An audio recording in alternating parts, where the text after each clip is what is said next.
नमस्कार दोस्तों, मैं सुनील, आपका होस्ट दोस्त फ्रॉम ईकॉम टेक का तड़का। दोस्तों, अगर आप चाहते हैं कि आपका फ्यूचर ब्राइट रहे और टेंशन फ्री रहे तो ये वीडियो को आप एंड तक ज़रूर देखिएगा। स्पेशली जो यंग हैं, जो यंगस्टर्स हैं, कॉलेज में हैं, स्कूल में हैं, अगर वो आप ये वीडियो देख रहे हैं तो पूरा वीडियो ज़रूर देखिएगा। और जो मिड एज हैं वो भी देखिएगा, ऐसा कुछ नहीं कि बहुत देरी हो गई। तो इस वीडियो में मैं डिस्कस करने वाला हूँ कुछ ऐसे टॉपिक्स जो काश हमारे स्कूल में हमको बताए गए होते हैं या कॉलेज में हमको बताए गए होते तो आज दिन कुछ और ही होते भैया। क्योंकि अफसोस बहुत होता है ये देख के कि यार जब समय था हमारे पास तब हमने कुछ किया नहीं इसके बारे में। अब कौन करेगा, अब तो बहुत लेट हो गया, अब ये करना मुश्किल नहीं है क्योंकि अब रहेंगे नहीं रहेंगे क्या मालूम। तो ये आपको रिग्रेट ना हो बाद में, इसके लिए ये वीडियो मैं आपको बना के दिखा रहा हूँ और डिटेल में एक्सेल फाइल में मैं आपको समझाऊंगा कि कैसे आप बिना हिचकिचाए यहाँ पे बेनिफिट ले सकते हैं इन्वेस्टिंग का। ठीक है, तो इसका डिफरेंस पहले आप समझ लीजिए। मैं इन्वेस्टिंग की बात कर रहा हूँ, ट्रेडिंग की बात नहीं कर रहा हूँ। ट्रेडिंग से हो सके उतना दूर ही रहिए क्योंकि वो बहुत ही हैसल होता है, उसमें टेंशन होता है, हार्ट रेट भी ऊपर नीचे होता रहता है, बहुत झंझट है उसमें। तो यहाँ पे 3 तरह के इन्वेस्टमेंट आप कर सकते हैं। ठीक है, और उसके बारे में मैं थोड़ा सा आपको थोड़ा डिटेल में बताता हूँ कि क्यों लोग इन्वेस्टिंग के बारे में ज़्यादा इंटरेस्टेड नहीं है और क्यों उससे थोड़ा दूर रहते हैं और क्यों नहीं रहना चाहिए। तो नंबर 1, क्यों लोग दूर रहते हैं?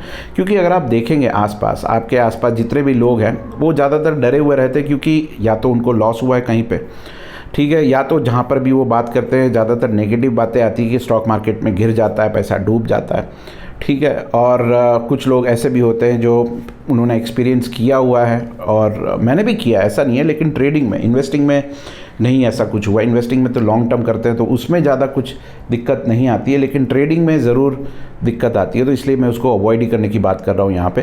तो अब लोगों के एक्सपीरियंस यहाँ पे काफ़ी नेगेटिव हो रखे हैं इन टर्म्स ऑफ इन्वेस्टमेंट। तो पेनी स्टॉक्स जो होते हैं वो ले लेते हैं बहुत सारे लोग और कुछ टिप्स के बेसिस पे ले लेते हैं, और कुछ लोग ऐसे यहाँ वहाँ घूमते रहते हैं, उनकी बातें सुन के ले लेते हैं। फिर एक गलती और करते हैं लोग कि मोटी अमाउंट जो है वो एक ही स्टॉक में लगा देते हैं। ये गलती कभी कभी नहीं करनी चाहिए और उसी की वजह से अब एक बार जो इम्प्रेशन ख़राब हो गई तो वो लाइफ टाइम ख़राब हो गई। उसकी वजह से अब वो आगे उसके बारे में सुनना ही नहीं चाहता। मतलब अगर आप किसी को बोलोगे भैया इन्वेस्टिंग करना है तो वो चप्पल उठा के आपको तुरंत मारेगा, बड़ा भागा यहाँ से, नहीं करना है भाई। तो ऐसी चीज़ हो गई है। तो देखिए, एक चीज़ आप समझिए कि जो लोग इन्वेस्टिंग कर रहे हैं, बैंक्स वाले हैं या फिर जो फंड मैनेजर हैं या फिर जो मार्केटिंग बाहर होती है, वहाँ पर भी बोलते हैं कि it's very risky, at your own risk, फलाना ठिकाना, तो सोच समझ के आप इन्वेस्टमेंट करना, लेकिन हमारे थ्रू करोगे तो हम आपको फ़ायदा दिला के देंगे। अब वो लोग बेसिकली करते क्या है, फंड मैनेजर्स जो आप म्यूचुअल फंड में इन्वेस्ट करते हैं, वो लोग भी कुछ खास नहीं करते हैं। जो अच्छे स्टॉक्स होते हैं, जो रिनाउंड कंपनीज़ होती हैं, उसमें वो इन्वेस्ट करते हैं। तो आप अगर म्यूचुअल फंड का पोर्टफोलियो खोलोगे तो वहाँ पर भी आपको नीचे दिखेगा कि उन्होंने आपके फंड्स कहाँ पे लगाए हैं। ICICI में लगाए हैं, HDFC में लगाए हैं, टाटा मोटर्स में लगाए हैं, रिलायंस में लगाए हैं, ठीक है, ऐसी बड़ी बड़ी जो कंपनी होती है, बजाज फाइनेंस है, फिनसर्व है, वहाँ पे लगाए। तो वहाँ पे जो भी प्रॉफिट वो गेन करते हैं 35%, 40% एनुअल ग्रोथ, उसमें से आपको 5, 10, 15% जो भी आता है वो निकाल के देते हैं और आपको एश्योरेंस देते हैं कि उतना तो आपको मिलेगा ही। तो ये भी कुछ बुरी बात नहीं है, ये भी अच्छा ही है, म्यूचुअल फंड भी अच्छा है। इन्वेस्टिंग अगर आप डायरेक्ट स्टॉक्स में कर सकें तो वो ज़्यादा अच्छा है क्योंकि वहाँ पे आपको ज़्यादा बेटर रिटर्न मिलेगा। अब आप बोलोगे यार कि मैं आपको प्रोवोक कर रहा हूँ इन्वेस्ट करने के लिए, तो एक बात आप समझिए, अगर आप चार्ट खोल के देखेंगे, निफ्टी का हो या फिर BSE का हो, तो उसमें आपको कहीं पर भी चार्ट में ऐसे जाते हुए नहीं दिखेगा नीचे की तरफ, वो हमेशा ज़िगज़ैग में ऊपर ही जाता हुआ दिखेगा। जब से पैदा हुआ है NSE और BSE तब से वो चार्ट ऊपर ही जा रहा है। हाँ, बीच बीच में नीचे की तरफ गिरता है वो बिकॉज ऑफ सम इंसिडेंट्स, जैसे 2008 का रिसेशन हो गया या फिर 2020 का कोविड हो गया, तो अब जैसे कि अब वॉर चल रहा है तो उसके बेसिस पे भी थोड़ा सा नीचे आएगा, बट ओवरऑल लॉन्ग टर्म जो है वो ऊपर की तरफ ही जाना है। ऐसा भी होता है कि 2 साल, 3 साल, 4 साल वो साइडवेज रह गया। मतलब अभी अगर 16 और 18,000 के बीच में चल रहा है तो हो सकता है कि 16,000 या फिर 14,000 और 18,000 के बीच में ही चल रहा हो, ऐसा भी हो सकता है। बट ऐसा नहीं है कि जो स्टॉक्स हैं वो स्टॉक्स उसी रेंज में रहेंगे। उसमें से काफ़ी सारे स्टॉक्स ऐसे होंगे जो बहुत ऊपर चले जाएंगे और कुछ ऐसे होंगे जो नीचे भी गिर जाएंगे। तो इसीलिए सजेस्ट यही करते हैं कि आप लोग डाइवर्सिफाइड इन्वेस्टमेंट रखें म्यूचुअल फंड में जो लो रिस्क है, ठीक है। बॉन्ड्स भी होते हैं वो भी लो रिस्क है, तो वहाँ पे आप 15% कंपाउंडिंग आप एक्सपेक्ट कर सकते हैं। स्टॉक्स हो गए जहाँ पे आप 20, 25, 30% भी एक्सपेक्ट कर सकते हैं डाइवर्सिफाइड किया तो। क्रिप्टो करेंसी है, उसका तो आपको पता ही है भैया, आज सोए रात को लगाए 10,000 रुपये, सुबह उठोगे तो वो 1 लाख भी हो सकता है और ज़ीरो भी हो सकता है, ठीक है। तो वैसा क्रिप्टो करेंसी में होता है। ट्रेडिंग का मैं अभी भी रिमाइंड कर रहा हूँ कि ट्रेडिंग आप उसमें कहीं पर भी मत करिएगा, इन्वेस्ट करके छोड़ दीजिए। लॉन्ग टर्म, शॉर्ट टर्म में करोगे तो फिर से टैक्स लग जाएगा, तो वो कोई मतलब नहीं है, क्योंकि आप शॉर्ट टर्म में करोगे टैक्स लगेगा 20%, 30% उसमें चला जाएगा। अब बात आती है यहाँ पे कि आप कितना अर्न कर पाओगे। अगर आप 15 साल और 25 साल के बीच में, तो ये आपका सही टाइम है इन्वेस्ट करने का।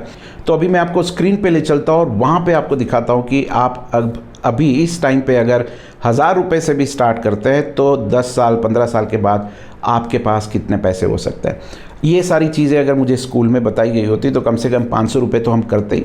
अगर 500 रुपये भी अगर हम हर महीने इन्वेस्ट करते तो आज कितने होते हैं, चलिए देखते हैं स्क्रीन पे। तो दोस्तों यहाँ पे आप देख सकते हैं कि मैंने बहुत ही कॉम्प्लिकेटेड नहीं, बहुत सिंपल कैलकुलेशन मैंने रखा है यहाँ पे दिखाने के लिए कि अगर आप लेट्स से हर महीने 500 नहीं 1,000 रुपये की मैं बात करता हूँ, हर महीने 1,000 तो साल का 12,000 हो जाता है। अगर आप 12,000 भी हर साल का करते हैं at the age of 20, let's say यहाँ पे पहले साल में आपने 12,000 का इन्वेस्टमेंट किया और अगर आप म्यूचुअल फंड्स में लगाते हैं तो 15% का आप एनुअल कंपाउंडिंग प्रॉफिट मान के चल सकते हैं। तो उस हिसाब से अगर देखने जाएं तो आप 5 साल के बाद आप यहाँ पे देखेंगे तो आपको लगेगा कि यार बहुत कम है, ठीक है। देखिए यहाँ पे 5 साल के बाद आपका इन्वेस्टमेंट होता है 60,000 और आपका नेट वैल्यू होता है 93,000। तो 15% एनुअल रिटर्न के हिसाब से आप देखोगे कि 93,000 आपको मिले 63,000 के, तो ओवरऑल प्रॉफिट जो आता है वो आता है 55% के आसपास, ठीक है। 55% के आसपास आता है। पहले साल 15, नेक्स्ट ईयर 24, 33, 55। वही अगर आप कंटिन्यू करते हैं प्रोसेस को 10 साल के लिए तो वो बन के आ जाता है आपका रिटर्न ऑन इन्वेस्टमेंट 133%। वही अगर 15 साल के बाद देखेंगे तो 265%, क्योंकि कंपाउंडिंग का यही पावर है, जो वैल्यू आपका प्रॉफिट होता है वो ऐड ऑन होता जाता है। तो आपके 1,80,000 इन्वेस्टमेंट पे 6,56,000 इन्वेस्टमेंट बैठता है।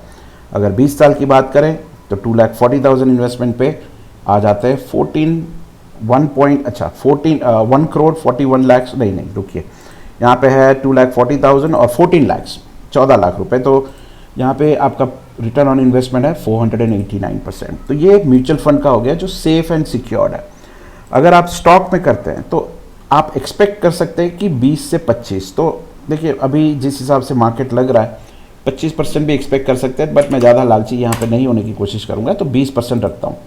चलिए 21 का आंकड़ा रखते हैं एक्सक्यूज मी। तो 21 के हिसाब से अगर देखने जाए तो यहाँ पे 60,000 का 1,10,000, so after 5 years almost double हो जाते हैं पैसे आपके। जो कुछ लोग बोलते थे ना 5 साल में पैसे डबल, तो वो बेसिकली ऐसे ही डबल होते थे।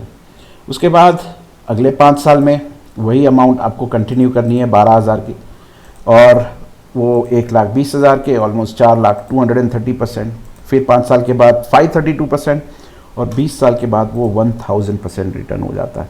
25 साल के बाद 2,500। तो आप यही है कंपाउंडिंग का बेनिफिट। अगर आप देखोगे 30 साल के बाद 5,000%, मतलब 3,60,000 का इन्वेस्टमेंट आपका 2 करोड़ रुपए आपको रिटर्न दे सकता है 30 साल के बाद। अगर आप 20 साल के हैं अभी और 50 साल में रिटायरमेंट लेना चाहते हैं तो 12,000 भी अगर आप इन्वेस्ट कर रहे हैं तो भी आप 2 करोड़ रुपए लेके जा सकते हो, राइट। ये इम्पॉसिबल बिल्कुल नहीं है, क्योंकि अगर जब तक दुनिया में सब कुछ ठीक ठाक चल रहा है तब तक ये ठीक ठाक चलेगा। जब भी कोई ऐसा सिचुएशन आएगा जैसे कोविड आया, तब मार्केट नीचे गिरेगा और फिर वापस ऊपर ही जाएगा तो ये 12,000 की हम बात कर रहे हैं। अगर आप हर महीने 5,000 करते हैं, साल का 60,000 हो गया, 60,000। तो आप शायद बिलीव नहीं कर पाएंगे कितना होगा। 60,000 अगर आप पूरे साल का करते हैं तो आफ्टर 20 ईयर्स, 20 साल का देखते हैं, आपका इन्वेस्टमेंट हो जाता है 12 लाख।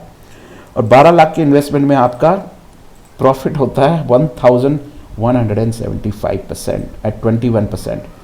तो आपका नेट वैल्यू हो जाता है 1 करोड़ 53 लाख रुपीज़। और ये मैंने फिगर्स जो हैं वो US डॉलर्स में डाली हैं, तो कोई अगर बाहर से देख रहा है तो उनको भी थोड़ा सा आइडिया आ जाए। तो 20 साल के बाद इतना आ जाता है। ये 21% है। अगर हम किस्मत अच्छे रहे और 25% का निकालते रहे तो 25% में आप देखोगे 12 लाख का 2 crore and 57 lakhs which is 2000% के आसपास बैठता है। कुछ लोग ऐसे हैं जो और भी ज़्यादा करते हैं। तो आप वैल्यू जितना ज़्यादा इसमें ऐड करते जाओगे, हर महीने 10,000 कर रहे हो तो 1,20,000 के आसपास होता है। तो अब 1,20,000 के आसपास देखोगे तो 24 लाख के इन्वेस्टमेंट पे 5 करोड़ 14 लाख रुपए विच इज़ अगेन 2000% के आसपास बैठता है, क्योंकि ऑब्वियसली परसेंटेज उतना ही रहेंगे लेकिन वैल्यू ज़्यादा आपको दिखेगी because of your investment value. तो एक्सक्यूज मी, ये है पावर ऑफ कंपाउंडिंग। आप चाहे 500 रुपये से करो 6,000 रुपये, अगर 6,000 रुपये आप 5 साल तक कर रहे हो, उसके बाद आप 6,000 का 12,000 करो, तो वैसे भी आप कर सकते हो।